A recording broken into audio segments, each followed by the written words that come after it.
We talk LA Kings offseason with former Kings player and current broadcaster Daryl Evans on this edition of Locked On LA Kings.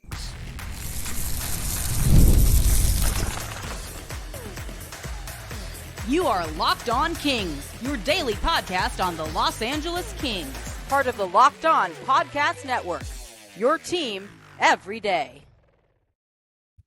Hey, Kings fans, welcome to Locked On LA Kings, part of the Locked On Podcast Network, your team every day. Thanks for making Locked On LA Kings your first listen every day. We are free and available wherever you get your podcasts, and we are on YouTube as well. I'm Eddie Garcia, your host of Locked On LA Kings. I've worked in sports media for the past 30 years, 20 plus years at the Fox Sports Radio Network, also host of the Puck Podcast, a weekly NHL review show that's been putting out content for the past 18 years, and a passionate LA Kings fan for over 30 years. Today's episode is brought to you by FanDuel. Make every moment more. This summer, FanDuel is hooking up all customers with a boost or a bonus daily. That's right. There is something for everyone every day, all summer long.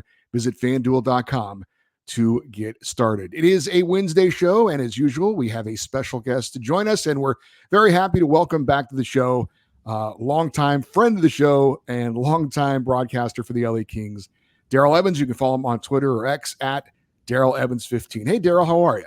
I am wonderful, Eddie. How you doing today? I'm doing good. It's always great to talk to you. Always appreciate your time. And very exciting that the LA Kings just had some big news this week as they signed Quinton Byfield to a 5-year deal, $31.25 million, $6.25 million average annual value. What are your thoughts on the Kings locking up what we hope is a very key piece of their future here for the next 5 years? I think it's something that, has been anticipated, even going back to the beginning of last season that, where was Quinton Byfield going to be? What type of contract was he going to get? And I thought after the real solid season that Byfield put together, the unfortunate thing was we saw some growth in the game of Byfield. I think the Kings learned a little bit about him. He learned a little bit about what he's capable of doing in the NHL. And I think from both ends that, the ceiling's still a long ways away. So I like the fact that it's a 5-year contract as opposed to a longer contract. I know some people might think that the money's a little bit steep, and it might be, in the first year or so that, people might not feel he might not produce the numbers to be able to earn that kind of money. But I think after that, I think when it's all said and done, I think the Kings are going to get great value. And from Quinton's standpoint as a player, he's got the commitment of the organization that they trust him. They want and expect him to be the player that they drafted, and I think he'll prove to him. And by the time that Kopitar looks to take that step and step out of the lineup, that Byfield is going to be the guy, the go-to guy. So he's got some ways to grow. When we talked to Quinton from the media, he was very happy about the contract. He's happy to remain a King.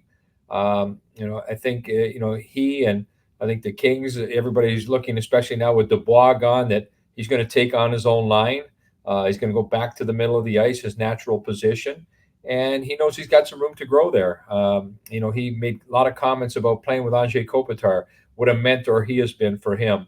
And it's not about the points, the goals and assists, the communication, not just with the defense, but communicating with the goaltender.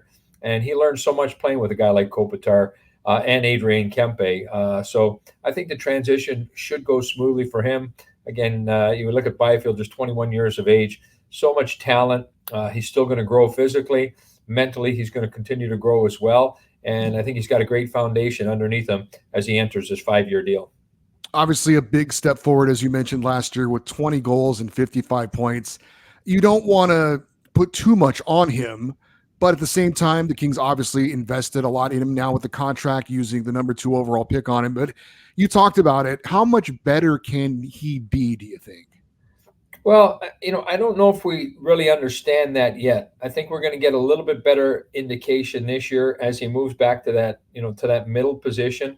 I think the Kings now, when we look at the personnel that they have that will surround Byfield, he's been playing with Kevin Fiala. And, if Fiala and Byfield can establish a relationship and, some chemistry like both Kopitar and Kempe have, or let's say Danault Moore and Arvidsson, if he can establish some type of that chemistry with Fiala, I think it's going to be a phenomenal benefit to him and to Kevin and I think the team will reap the rewards because of it. So I think we'll see him. Areas that as I look at him, a young player, attention to detail, it's the defensive zone, winning the faceoffs, being the go-to guy. Like Kopitar still continues to be at the age of 36. You got a big face-off. Who you sending over the boards is Kopitar, and Byfield wants to be that guy. He wants to take those draws. He wants to be the quarterback on that number one power play unit. And I think these are all achievable and attainable goals for him. He's still got a little ways to go. The biggest thing for him this year, and even if let's just say the numbers were the same next year as they are this past season, but it's consistency. You don't want to be going 20 games, 25 games without scoring a goal. So you don't want to have the peaks and valleys. It's that consistency factor. And I think he showed a really good stretch of it. Again, remember when he played most of the year, he's a young player. So I thought he did a really good job in that regard, and I expected to take a next little step, rounding out all the little parts of his game, making other players on the ice better. I think he's a great example for Turcotte, who looks like he's going to get a shot this year. Fagemo, and even though these guys are a little bit older than Byfield is, Byfield, because of the experience that he's had, and more importantly, the guys that he's played with, what he's been able to learn both on and off the ice for those guys should really help him in kind of transitioning and helping some of these young guys that are going to be coming up in the next couple of years as well. Now, you played on the wing. Byfield has played center most of his life, so going back to center, he felt was not going to be a big deal for him as far as any kind of transition, because he said, I've done it my whole life. But for those who don't know, maybe you could just talk a little bit about the differences in playing wing and center. Well, I think at the NHL level, there's a great responsibility in any position. Probably none more than the center position, because you have to kind of be that in-between guy. You've got to be the guy down low to support the defense. You're the guy in the face-off circle. That's where it all starts. That's where the first battle comes up, when that puck gets dropped on the ice. And at worst case scenario, you want to be able to neutralize the opposing center, at least allow your wingers to get in there and pick up a 50-50 puck. So that's where it starts. Again, coming down low, being in the right spot, being an outlet. How many times we see, guys will cut, in behind a net. Next thing you know, it's a little 2, 3 foot, 5 foot pass right into your own slot. But it's a guy like Kopitar that's there as an outlet, providing you an outlet to be able to get you out of trouble. So this is where the hockey IQ comes in. You've got to be real savvy in that regard. Just making sure you're not selfish, leaving the zone too early. It's not all about the points. At the end of the day, it's what the team accomplishes. And I think because of the way and the guys that he's played with in Kempe and Kopitar, he's got a good understanding as to that. So he knows the details. He's saying all the right things. And for the most part, he's doing the right thing. So I think we'll see him kind of mesh all those things together coming into this season and look for his minutes to be able to elevate. He's had some injuries and some sickness to deal with over the last couple of seasons. He's done some things away from the game to be able to, impact those parts of the game. And maturity alone, I think he's got a better understanding how grueling the game is and the demand of it. And that demand only gets higher now because of the amount of dollars that he's being paid. The expectations are greater, the pressure's a little bit greater, and now he's got to step up and prove that those dollars are well spent. And I expect him to do just that. Obviously, he has confidence that he can get the job done moving back to center. Do you see him as the second line center or the third line center to start off, or is there, how much of a difference is there in that responsibility? Well, I think as the Kings have continued to improve in their depth, and even more so again this year, bringing guys like Vogel in, bring in Jeannot, the Kings' top 9 forwards. I mean, you can sit there and say Kempe, Kopitar, that's your top line, and whoever they're going to put on that side. But whether it's Danault and Moore, Byfield, Fiala, either one of those lines can be looked at as number 2. They can be looked at as number 3, 2A, 2B, whichever way you want to do it. It's, I think the minutes are going to get spread out quite evenly. Again, it'll all be based upon performance. I think with Kopitar at the stage of where he's at in his career, they can't expect him to be going out there and playing 21, 22 minutes of a game starting in early October. I mean, yeah, okay, there's going to be certain games that, whether it's him or even a guy like Byfield or Danault, they're going to have a night where, they're going to be, on top of their game, and the coaches are going to rely upon them heavily. You get 23, 24 minutes, maybe even 25 minutes, but it's not something you can do every night. So I think each guy understanding their own role, it really doesn't matter if you're on lines 1, 2, or 3, even 4 with that regard. I think, with the personnel the Kings have added, you want a lot of energy from that fourth line. But let's face it, the teams that have the most success, they get contributions from the fourth line. And when the Kings got off to a great start last year, it was the Lizottes, the Lewises, that fourth unit, Carl Grunstrom, they come up with some timely goals. And that's why the Kings had the success that they had. So they need that depth scoring. It's a teamwork. Everybody's got a little role on the team, and nobody's role is more important than the others. Everybody's got to do their job. And one more on Byfield. If he does, in fact, move to center, which it certainly appears he's going to, any thoughts on who might be the best fit to move up to take his wing position on the top line with presumably Kopitar and Kempe?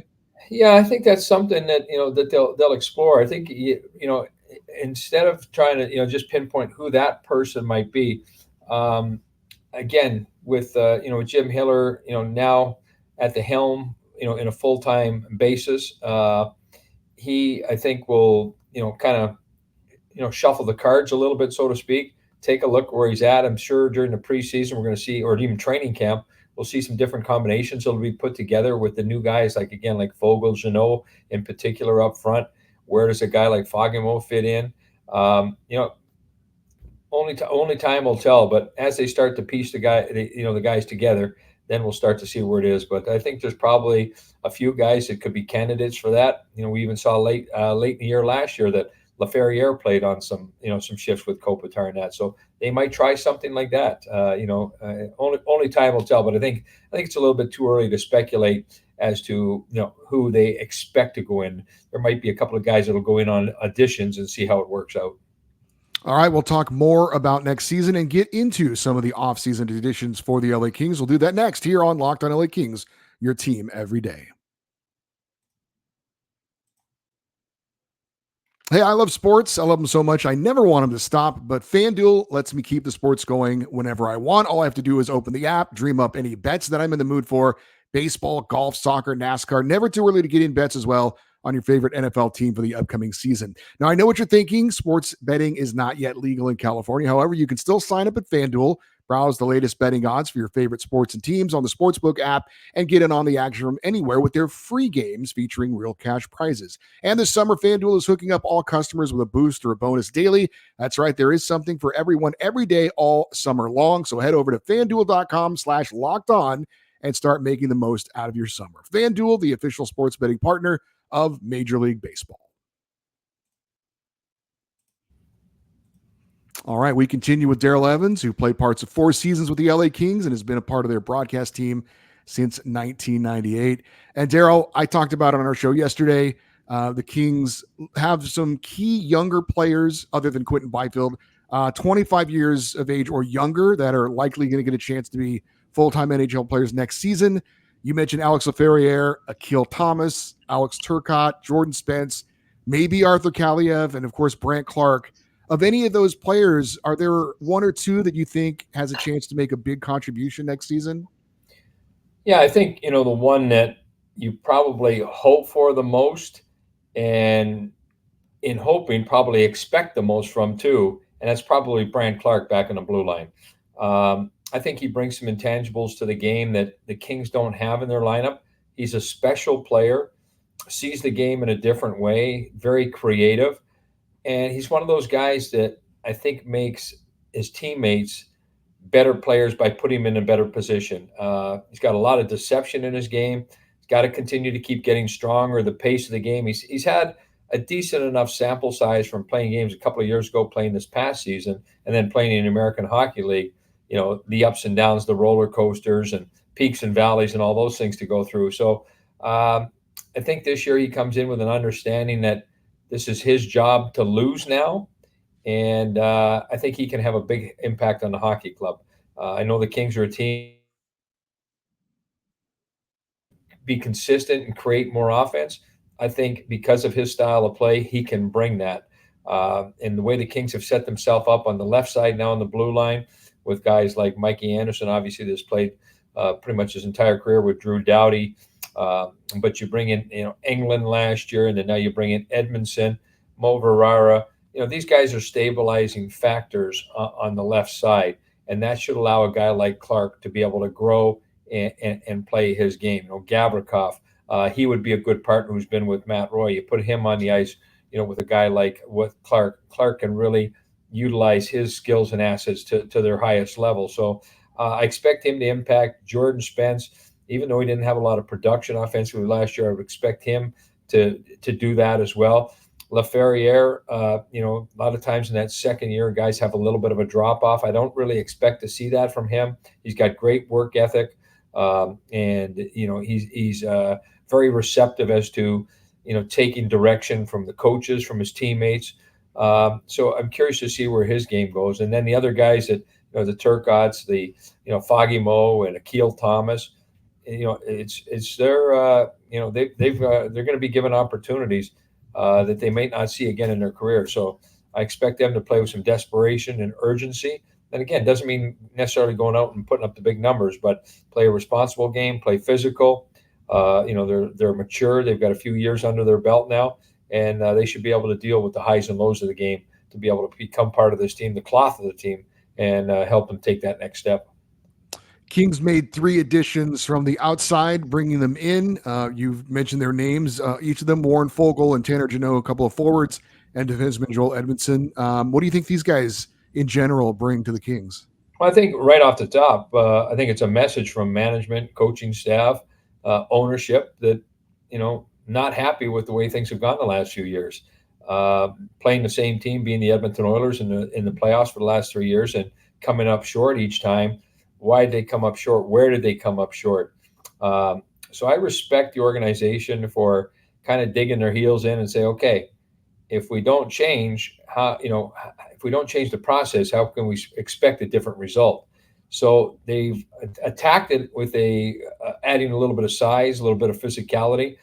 Tanner Jeannot, I know, is a player that his name came up a couple of years ago when he was in Nashville, had an outstanding season, big physical guy, put the puck in the net probably a little bit more frequently than a lot of people expected. So I expect him to fit in nicely. And then also Foegele. Fogel's got size. He's got speed and the ability. He's got a little bit of touch as well, reaching 20 goals for the Edmonton Oilers. Those guys up front, I think, changed the identity of the team. Edmondson, a big body on the back end, a lot of miles on his body. He's had some injuries and things like that. But I think when you look at, the Kings didn't bring in, like Dipsy Doodler type of players. Like they're expecting the young guys to bring that skill set in, Akil, Turcotte, and Foggy Mo. But these other guys, I think because of their presence, will create more space for these guys to be able to come out and play their game. The opposition will look differently upon you when you see you've got guys. A guy like Jeannot is not going to hesitate to jump in for a teammate. He's got a lot of size. If the Kings feel that they're in a game, where they're, expecting a little bit more physicality, you've got England and Edmondson back on the blue line. So maybe you put those guys out there, together once in a while. So I think the Kings, they have identified something that they feel was maybe a weakness in the past few seasons, or not necessarily a weakness, but a lack of, and they brought it to the lineup. So I'm excited to see the way it all comes together. Again, we never know how the chemistry is going to play out, but I think the Kings, Rob Blake, upper management, they've done a great job at identifying something, targeting it, and they'll make the adjustments to play the game a different way next year. We're not going to see the same Kings team on the ice. They're going to be a tougher team to play against. Well, something that happened since the last time we spoke to you was the NHL draft in Las Vegas. I know you were there and you got a chance to take it all in and talk to a couple of the Kings draft picks. In particular, the Kings had a first-round pick this year. They took Liam Greentree, also a highly respected young goaltender, and Carter George. Your impressions on maybe those two guys in particular in the Kings draft this year? Well, I think when you look at, Greentree, he's got great leadership qualities. Captain his hockey club. He's got size. He's got great hands. Skating, he knows he's got to do a little bit of work on that. So I think he's a good, I don't want to even, with regards that he's got a good foundation underneath him. Some of the intangibles that you'll look for. And, when he comes out of junior hockey, the Kings are going to be a younger hockey club by that time. You look at the the Kopitars, the Dowdies, and the Trevor Lewises. Those guys are going to move on. So the Kings are going to be a younger team. And if he brings in some of those leadership qualities, like a guy like Mikey Anderson has in his game, that's going to set a real good presence in the locker room. The goaltender, Carter Jordan, you look at his play, talking to Bill Ranford, who heads off the Kings goaltending department. He speaks very highly of this young man, sees things in his game that he's only seen in a couple of goaltenders over the last 20 years. So when I hear him speak like that, that excites me a little bit. I think, the Kings were spoiled for so many years, just being able to ride the coattails of Jonathan Quick. You had your number one guy, and, he wanted to play all 82 games if you'd let him. And he had great success. So I think the Kings have now addressed that a little bit. This year they went out with the trade with Dubois. They acquired Darcy Kemper. Having already played with the Kings, the transition should be seamless. So I think they've got themselves a legit number one goaltender, trying to get his game back at the top level. Riddick, I thought he earned himself another contract, played real solid last year. And then you look at Copley, you see how he is coming off the injury. That'll allow guys like Portillo, George, those guys to be able to grow their games a little bit. And in a couple of years, the Kings should have some guys on the shelf that they should be able to say, okay, now it's time to start the next chapter. It's something that I think that they've lacked over the last couple of years, but it definitely looks a little clearer moving forward. Kings have always been a really good team for a goaltender to be attracted to because of the structure that they play with, their willingness to block shots, their attention to detail in the defensive zone. You look at the Kings penalty kill last year, even though it suffered in the playoffs, they did one heck of a job for 82 games during the year. So I think goaltending it looks a little clearer now as we move forward than we were 12 months ago when we looked from last summer. Up next, we're going to get into one of the greatest moments in Kings history with a man who played a key part of it. That's next here on Locked On LA Kings, your team every day. No matter how the last game went, anytime you take the field, you've got a shot at greatness. Give your team the best shot at winning by recruiting more MVPs with Indeed, because Indeed is the hiring partner where you can attract, interview, and hire all in one place. And Indeed is the only job site where you're guaranteed to find quality applicants that meet your must-have requirements, or else you don't pay. Indeed partners with you on every step of the hiring process. Find great talent through time-saving tools like Indeed Instant Match assessments and virtual interviews. With Instant Match, as soon as you sponsor a post, you get a short list of qualified candidates with resumes on Indeed that match your must-have job description, and you can invite them to apply right away. Plus, you only pay for the quality applications that meet your must-have requirements. And listeners of this show will get a $75 sponsored job credit to get your job more visibility at Indeed.com/locked-on. Just go to Indeed.com/locked-on right now and support our show by saying you heard about Indeed on this podcast. Indeed.com/locked-on. Terms and conditions apply. Need to hire? You need Indeed. We continue with Daryl Evans, and Daryl, you've always been very gracious with your time and joining us. We talked a lot about the Kings, obviously, every time you've been with us, but we haven't really gotten into one of the greatest moments in Kings history that you were a part of. Of course, I'm talking about the Miracle on Manchester 1992 Smythe Division semifinals, Game 3 at the Forum, tied 1 game apiece, taking on the heavily favored Edmonton Oilers with Wayne Gretzky. You're down 5-0 going into the third period and rally for a 6-5 win in overtime. And rookie Daryl Evans scored the overtime game winner. Let's start at the end with the overtime game winner. It was a face-off in the Oilers' end. Take me through the play and how it all happened, because it happened very quickly. Well, I just got to clear up one thing there, yes. Eddie. It was 1982, not 92. If it would have happened if it would have happened in 92, the paychecks would have been a lot greater by that time. So, yes. But yeah, back in 1982. But it was a game like the playoffs. You go back to even the start of the playoffs. At that time they still had that 3 out of 5 series, the first round, which definitely benefited the Kings. But I think because the longer the series would have gone, the better team would have surfaced. And there's no doubt, I think, that the Edmonton Oilers, especially talent-wise, they were a better team than the LA Kings were. Going into Edmonton for game 1, again, Kings have nothing to lose. The only way I got into the lineup was the roster got expanded from 19 to 20 players that year. And that's how I got in the lineup. I was supposed to be, at the end of the bench there with my pom-poms out, Dallas Cowboy cheerleaders. And, we were getting, our butts handed to us there in the first game. And Don Perry, who was coaching at the time, he ended up, throwing myself out, and a couple of guys were on the fourth line, and good things started to happen. We ended up winning that first game 10-8, 18 goals combined by two teams, which still stands as the most goals scored by two teams in a playoff game. My first playoff game, I had 2 goals and 2 assists, first star hockey night in Canada. So what a great way to start my NHL playoff hockey career. And the next night, we kept it tight with the Oilers. And of course, Wayne Gretzky scores in overtime. They beat us 3-2 and brings the series back to LA, tied at 1. I think at that point, a lot of people, not only in Edmonton, but across the NHL, figured, okay, Kings got lucky in the first game. The Oilers, even though it was a close second game, they won the game. Now they're in charge.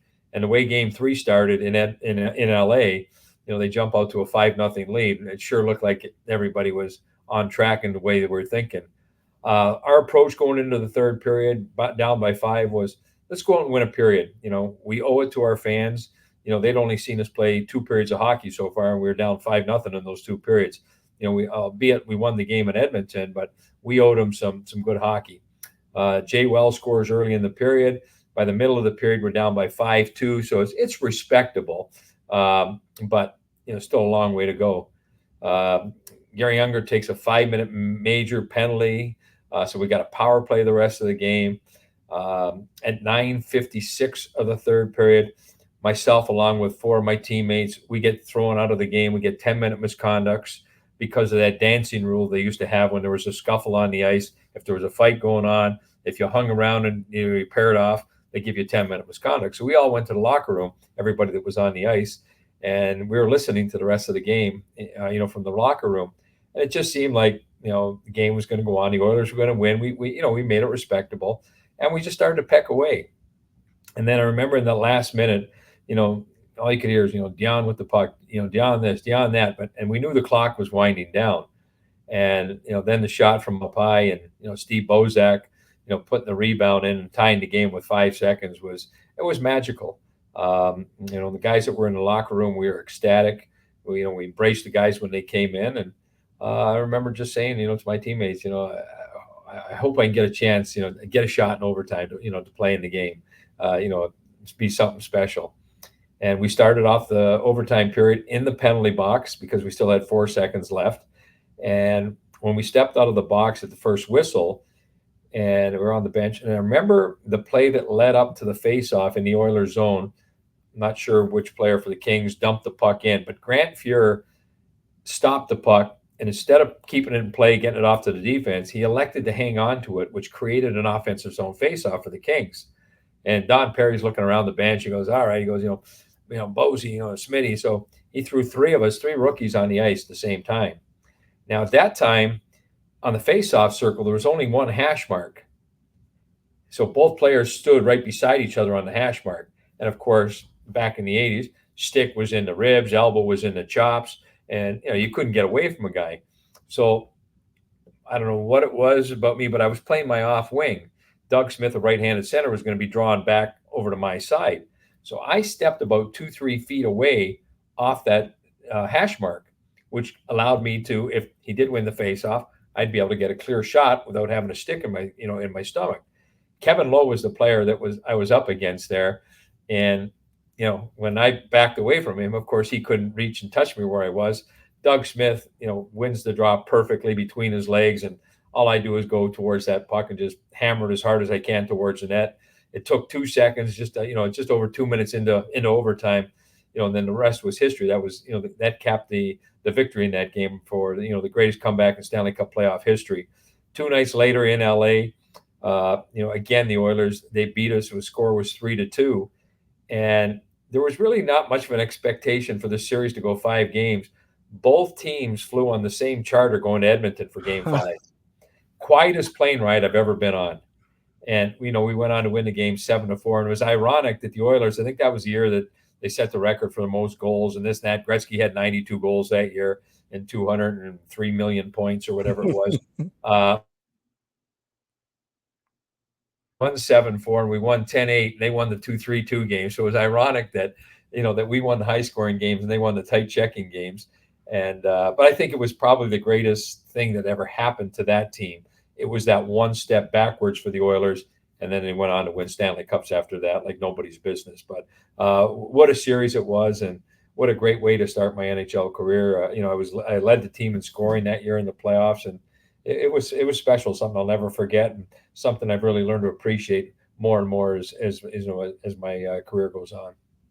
Wow, that's awesome, Daryl. It's one of those moments that it will live on in the history of the Kings, and you were certainly a part of it. And getting that game-winning goal, it had to be an amazing thrill for you.